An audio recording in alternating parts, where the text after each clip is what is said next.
Okay so hello everyone, I hope आप लोग अच्छे होंगे।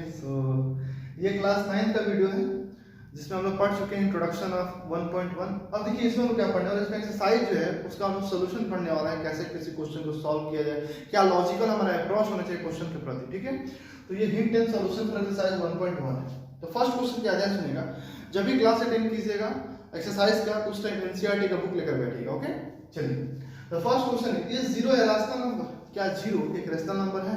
ठीक है, आगे चलते हैं। Can you right it in form p upon q where p and q are integer and q not equal to 0? क्या उसे p by q के फॉर्म में लिखा जा सकता है जहां p और q कुछ इंटीजर होंगे और q 0 के बराबर नहीं होना चाहिए। चलिए देखते हैं। तो क्या जीरो एक रैशनल नंबर? बिल्कुल हाँ जी, जीरो एक रैशनल नंबर है। क्यों है देखते हैं। जीरो अगर जीरो तीन प्रॉपर्टी को सेटिस्फाई करेगा, कौन कौन तीनों प्रॉपर्टी थे? पहला, उसे p by q के फॉर्म में लिखा जा सकता है। दूसरा, q should not be equal to 0। तीसरा, p and q should be integer। पढ़े थे वो दो? बिल्कुल पढ़े थे। आइए देखते हैं। तो क्या मैं जीरो को 0/2 लिख सकता हूँ? बिल्कुल लिख सकता हूँ। क्या मैं जीरो को 0/5 लिख सकता हूँ? बिल्कुल लिख सकता हूँ। चलिए ठीक, अब ये दोनों केस को उठाते हैं और देखते हैं क्या बात सही है गलत है। p upon q के फॉर्म में बिल्कुल है, 0/2 0/5 p by q के फॉर्म में है, तो पहला प्रॉपर्टी जो है सेटिस्फाई किया। दैट मींस हम 0 को 0/2 0/5 इस तरह करके 0 by कोई भी नंबर लिख सकते हैं और ये सेटिस्फाई किया p by q के प्रॉपर्टी को, है ना, p by q के फॉर्म में हो गया। q should not be equal to 0, ये 2 और 5 है, ये 0 नहीं है, और बिल्कुल सही बात है। 2 और 5 और 0 नहीं है, तो ये दैट मींस यहां भी 2 should be not equal to 0 and 5 is not equal to 0। That means इन दोनों प्रॉपर्टी को सेटिस्फाई किया। Third, p and q should be integer। that means p और q क्या होगा? पहला केस में 0 2 है और दूसरा केस में 0 और 5 है ना।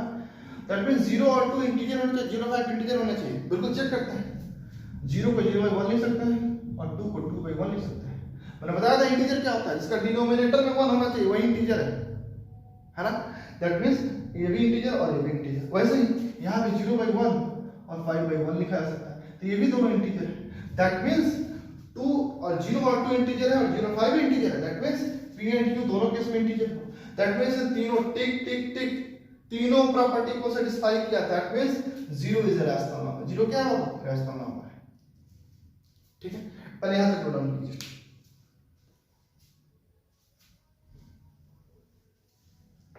जब भी नोट डाउन करने के लिए बोला जाए वीडियो को पॉज कीजिए, नोट डाउन कीजिए। दैट मींस हम ये बात तो जान गए, क्या जान गए बाबू, कि 0 is a rational number, Rn for rational number, है ना। अब p by q के फॉर्म में आपको लिख के दिखा दिया, बिल्कुल लिखा जा सकता है। 0 को मैं 0/3 लिख सकता हूं p by q के फॉर्म में, और क्या लिख सकते हैं? 0/7 लिख सकते हैं, कुछ भी लिख सकते हैं। तो क्या कर रहा है कि p by q के फॉर्म में लिखा गया है, दिखाई दे रहा है, लिखा गया p and q are integer. बिल्कुल 0 3 इंटीजर है, 0 7 इंटीजर, बिल्कुल सही बात है। And q is not equal to 0, बिल्कुल सही बात है। तो एग्जांपल के तौर पर तुम्हें 0/3 0/7 है, ये आपका p by q का फॉर्म है, p q इंटीजर है और q नॉट इक्वल टू 0। तो पहला क्वेश्चन आपका सॉल्व हो गया। ठीक, नोट डाउन कीजिए। चीजों को समझना बहुत जरूरी होता है, और लैंग्वेज में अगर लिखना है तो आप खुद से भी लिख सकते हो, है ना। Yes, 0 is a rational number because 0 can be represented in the form p by q and where p and q should be integer and q not equal to 0. Therefore 0 can be represented in form 0/3 and 0/5, है ना। Here 0 and 3 are integer and 0/3 is in the form p by q and 3 is not equal to 0. Therefore it satisfies all the property of rational number. Therefore 0 is a rational number। इतना लिख सकते हो, है ना।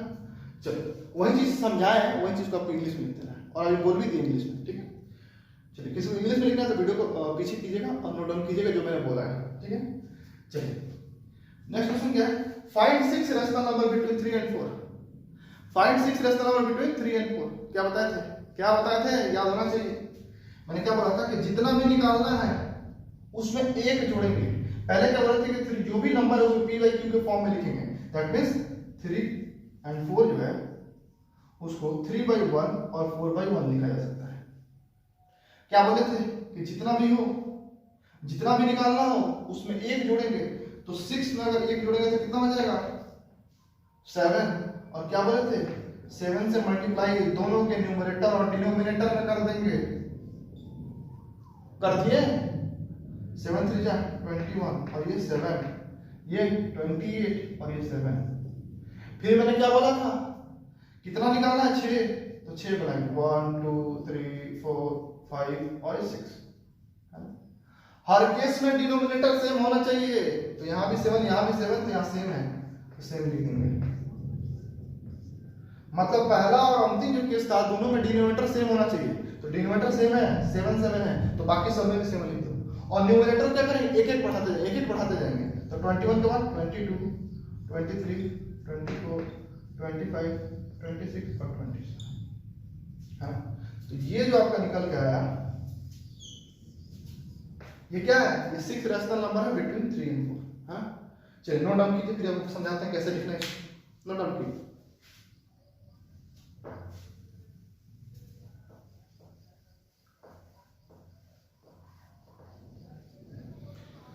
चलिए इस question में कैसे लिखना था ये बताते हैं, लिखिएगा, आपको समझाते हैं, लिख लीजिएगा। चीज समझ चुके हैं आप लोग, लिखना कैसे सुनिए। क्या कीजिएगा, if we have to find 6 rational number between 3 and 4, then we have to multiply it by 6 plus 1 in a numerator and denominator of both 3 and 4। 3 और 4 के न्यूमरेटर में 6 plus 1 से मल्टीप्लाई करना है। आफ्टर मल्टीप्लाई और मल्टीप्लाई करके जैसे लिखे वहां से लिख दोगे, सेम फोटो कॉपी जैसे लिखेंगे से। और लास्ट क्वेश्चन में क्या लिखोगे, जिसे मैंने ब्रैकेट में घेरा था, लिखोगे these are the 6 rational number between 3 and 4, सबको लिख कर लिख दोगे। ठीक है, समझ चुके हो, चीज को समझ गए और आवाज को सुन लिए, नोट डाउन कर लीजिएगा। ठीक है, चलिए आगे चलते हैं। पहले आप यहां तक नोट डाउन कर लिए ना, ठीक है, तो चलिए इसके बाद आगे चलते हैं।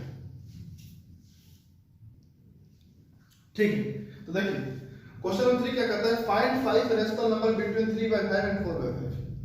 ठीक है, इस क्वेश्चन को क्या करते हैं कि पहले समझा देते हैं, उसके बाद लिखवा भी देते हैं। ठीक है, इस क्वेश्चन में लिखवाऊंगा, ठीक है, क्योंकि मुझे नहीं लगता किसी को ऐसा प्रॉब्लम नहीं होना चाहिए, क्योंकि आप लोग सीबीएसई में पढ़ते हो, तो मैंने कुछ चीज अगर बोला इंग्लिश में तो उससे आप लिख सकते हो। ठीक है, लेकिन फिर भी किसी को प्रॉब्लम हो रहा है तो प्रॉपर ढंग से मैं लिख भी देता हूँ। ठीक है, चलिए क्या करोगे, इफ क्या लिखोगे, if we have to find 5 rational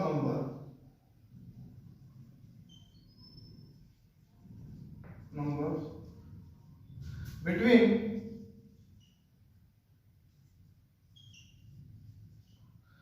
3/5 and 4/5। ठीक है, we need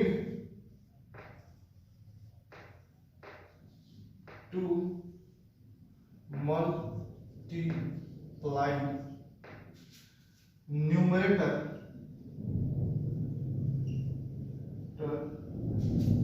and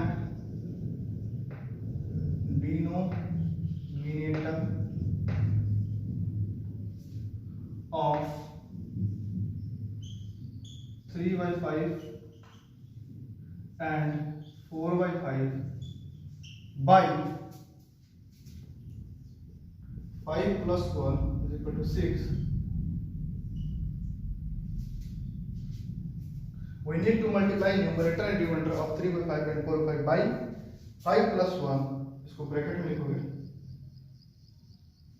is equal to 6 in both the fraction, so both the rational, in both the rational, यहाँ rational का बात है, fraction में।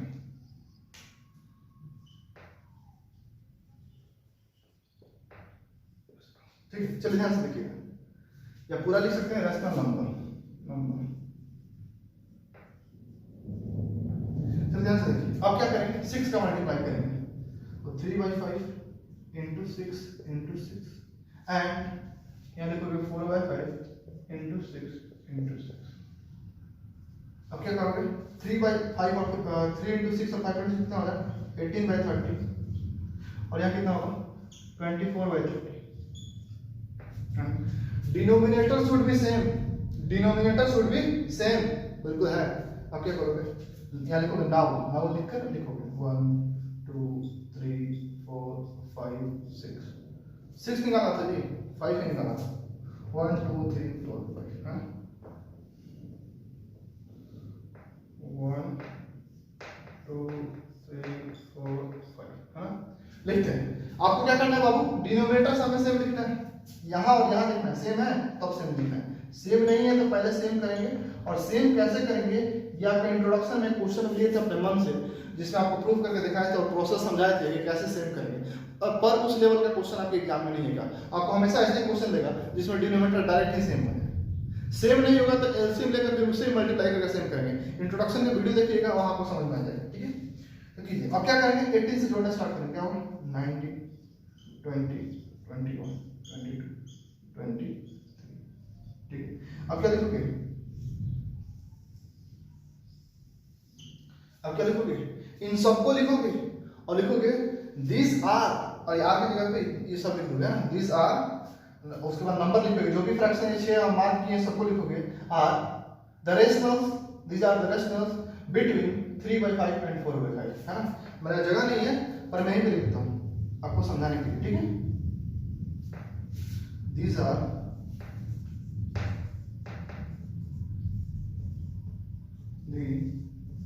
the rational numbers, ठीक है। और पूरा लिखोगे बिटवीन 3/5, है ना, एंड 4/5, है ना। और इन सबको लिख दोगे, पहले जैसे लिखे थे वैसे सॉल्व करोगे। उसके बाद सबसे लास्ट में लिखोगे these are the rational numbers, these are the rational number between 3/5 and 4/5। तो ये आपका प्रॉपर स्टेप्स होगा जिस तरह से आपको लिखना है। हाँ बिल्कुल, जैसे हम समझा रहे हैं तो वैसे नहीं लिखना है, वो आपको समझाने के लिए था। और सब क्वेश्चन में उतना सारा लिखने की क्या जरूरत है ना, आपको इसीलिए सारा क्वेश्चन, एक ही क्वेश्चन समझिए तो काफी है आपके लिए, है ना, लिखने की क्या प्रोसेस है। और वैसे भी आपको लिखने वाला प्रोसेस आपको खुद से करना चाहिए, ठीक है, क्योंकि उससे क्या आप सोच सकते हो चीज को कैसे इंग्लिश में लिखना है, उससे आपका इंग्लिश भी सही हो जाएगा, ठीक है। लेकिन आपके सामने लिखा हुआ है ऐसे ही लिखना है ना, बाकी प्रोसेस आपको समझा दिया गया है। चलिए इसको नोट डाउन कीजिए।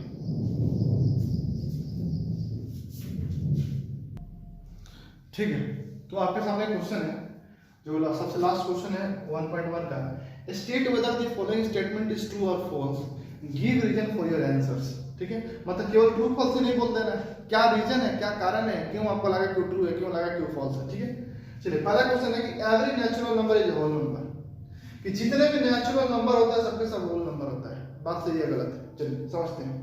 पहले नेचुरल नंबर क्या होता है बाबू, all the counting number is known as natural number. ठीक है, जितने भी काउंटिंग नंबर हैं वो सबके सब क्या होता है, नेचुरल नंबर होता है। और होल नंबर क्या होता है, जीरो से लेकर जो नेचुरल नंबर आता है सबके सब होल नंबर। दैट मींस 0 1 2 3 ये होल नंबर का डॉट डॉट डॉट, और natural number 1 2 3 1 dot dot dot. That means whole number में सारा का सारा नेचुरल नंबर चला गया, दिखाई दे रहा है ना। दैट मींस हम कह सकते हैं, क्या कह सकते हैं कि whole number is equal to 0 plus natural number. ये 0 है, ये ओ नहीं है ना। Whole number is equal to 0 plus natural number. अब क्या आपसे पूछ रहा है कि जितने भी नेचुरल नंबर होते हैं होल नंबर, बिल्कुल सही बात है, होल नंबर के अंदर ही नेचुरल नंबर आएगा ना। दैट मींस यस, ये हो जाएगा ट्रू। और फिर क्या लिखोगे, बिकॉज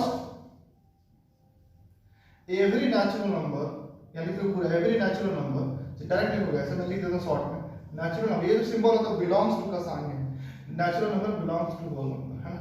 लिखोगे because every natural number belongs to whole number. ठीक है, चलिए उसको शॉर्ट में लिख दो, बिलोंग्स टू का साइन है। Whole number is equal to 0 plus natural number होता है। ठीक है, चलिए नोट डाउन कीजिए जल्दी से। अगर मैं कुछ बोलता हूं आपको कंफ्यूजन हो रहा है तो आप सुन कर लिख सकते हैं, है ना। ये अगर यहाँ लिखा हुआ कंफ्यूज हो रहा है तो आप वो जो बोले उसको लिखिएगा। क्या बोले थे अभी आपको, yes every natural number is whole number because every natural number belongs to whole number. Next, every integer is whole number, जितने भी इंटीजर है सबके सब होल नंबर है। ठीक, देख लेते हैं होल नंबर क्या होता है, 0 1 2 डॉट डॉट। इंटीजर क्या होता है, इंटीजर 0 होता है, 1 2 भी होता है, -1 -2 भी होता है। ये बताइएगा बाबू, ये वाला जो पोर्शन है दैट मींस पॉजिटिव और जीरो वाला इंटीजर कितना पार्ट में डिवाइड किए थे, 3 पार्ट में डिवाइड किए थे, पॉजिटिव, जीरो और नेगेटिव। तो पॉजिटिव और जीरो 2 पार्ट तो होल नंबर में आता है, ये वाला पार्ट नहीं आता है। होल नंबर में जीरो भी आता है, पॉजिटिव भी आता है, लेकिन नेगेटिव नहीं आता है। तो चूंकि नेगेटिव इंटीजर में होता है और ये होल नंबर नहीं होता है, इसीलिए ये क्या हो जाएगा, फॉल्स हो जाएगा। What is the reason? लिखोगे because negative integer do not belongs to whole number. क्या लिखोगे? Because negative integer do not belongs to whole number. और साइड में एग्जांपल भी लिख दोगे। क्या एग्जांपल लिख दोगे? -3। -3 एक इंटीजर है पर ये होल नंबर नहीं है। ठीक है, चलिए नेक्स्ट।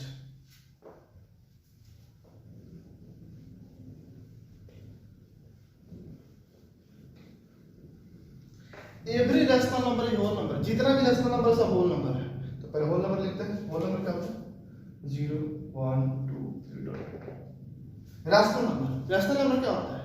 बहुत कुछ होता है, जैसे कि -1/3, -1 -2 भी रैशनल नंबर है, ठीक है, और 2/3, 4/5, ये सब कुछ रैशनल नंबर है। हाँ, अब चलिए इस चीज को समझते हैं। यहां आपका जो होल नंबर है वो पॉजिटिव और जीरो है, जो कि रैशनल नंबर होता है, ठीक है। अब ध्यान सुनिएगा, नेगेटिव भी तो रैशनल नंबर होता है। अरे नेगेटिव भी तो रैशनल नंबर होता है ना बाबू। -1 -2 भी रैशनल नंबर है, -1/3 का रैशनल नंबर है, बिल्कुल सही बात है। लेकिन क्या कोई भी नेगेटिव होल नंबर हो सकता है? नहीं हो सकता, क्योंकि होल नंबर का स्टार्टिंग ही जीरो से होता है। अगर नंबर लाइन देखोगे तो ये 0 है, ये 1 है, ये 2 है ना, इधर आपका -1 है, -2 है। तो होल नंबर की स्टार्टिंग यहां से इस साइड की तरफ होता है। मैं यहां से बात कर रहा हूं, हाँ, क्या हो पाएगा यहां से स्टार्टिंग होल नंबर का? नहीं होगा। होल नंबर की स्टार्टिंग 0 1 2 से होता है। दैट मींस नेगेटिव तो ऐसे ही रैशनल नंबर है जो होल नंबर नहीं आता है। तो बात तो यहीं पे कैंसिल हो गया, मतलब बात तो यहीं से पता चलेगा कि फॉल्स हो गया। रीजन, पहला रीजन क्या है? Because all the negatives are rational number but it can not be whole number, simple. लेकिन दूसरा रीजन क्या है? दूसरा रीजन भी जानना जरूरी है। ये पॉजिटिव है ना, ये 2/3 और 4/5 पॉजिटिव है, लेकिन ये फ्रैक्शन में है। क्या होल नंबर कोई फ्रैक्शन में हो सकता है? नहीं हो सकता है। तो दूसरा रीजन क्या है कि फ्रैक्शन पॉजिटिव एग्जांपल 2/3 4 और 5 are rational number but it can not be whole number. तो इस क्वेश्चन का दो रीजन हुआ, पहला नेगेटिव और दूसरा आपका पॉजिटिव में जो फ्रैक्शन होता है वो होल नंबर नहीं हो सकता है, ठीक है। तो ये वीडियो में आपका 1.1 खत्म हो गया। अब 1.2 का आपका इंट्रोडक्शन स्टार्ट होगा नेक्स्ट वीडियो में। इस वीडियो को 2 बार देखिएगा, इसको कंफ्यूजन हो, ठीक है। और चीजों को जो हम बोलते हैं, ठीक है, हो सकता है मैं शॉर्ट में लिख देता हूँ, ठीक है, बिल्कुल सही बात है, पर चीजों को मैं बोल देता हूँ कंप्लीटली, ठीक है। तो उसको सुन के लिखने की कोशिश किया कीजिए, ठीक है। और इस वीडियो को यहीं तक रहने देते हैं। Thanks for watching this video. Like share subscribe the channel. Okay, bye bye.